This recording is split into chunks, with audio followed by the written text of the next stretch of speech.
Cooperative ഫ്ലാഗുമായി ബന്ധപ്പെട്ട് എക്സാമിന് ചോദിക്കുന്ന ഇമ്പോർട്ടൻ്റ് ആയിട്ടുള്ള കുറച്ച് വർഷങ്ങളാണ് നമ്മളിപ്പോൾ പറയാൻ പോകുന്നത്.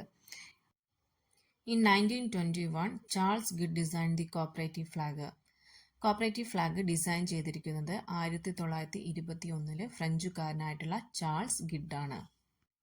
Then in 1923, ICA institute the cooperative flag. 1923 ICA cooperative flag institute ചെയ്തു. Then next year 1924 they hosted the cooperative flag at their annual congress at London.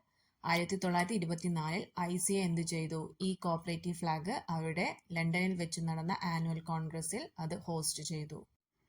In 1925, Rainbow flag approved by ICA as cooperative flag.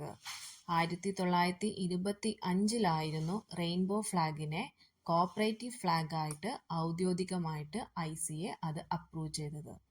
Then 2001 പുതിയ flag ICA adopt ചെയ്തു. The new flag was adopted by ICA in 2001. The flag with 10 doves എന്നായിരുന്നു ഈ ഒരു flag അറിയപ്പെട്ടിരുന്നത്. അതായത് 10 പ്രാവുകൾ പറന്നു പോകുന്ന ഒരു ഫ്ലാഗ് ആയിരുന്നു 2001 ന്യൂ ഫ്ലാഗ് എന്ന് പറയുന്നത്.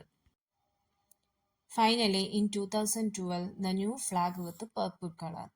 നിങ്ങൾക്ക് കൂടുതൽ ക്ലാരിഫിക്കേഷന് വേണ്ടിയിട്ട് നമ്മുടെ റെയിൻബോ ഫ്ലാഗിൻ്റെയും അതേപോലെ തന്നെ 2001 ന്യൂ ഫ്ലാഗിൻ്റെയും ദെൻ അവസാനം വന്ന 2012 ഫ്ലാഗിൻ്റെയും ചിത്രം ഞാനിവിടെ നൽകിയിട്ടുണ്ട്.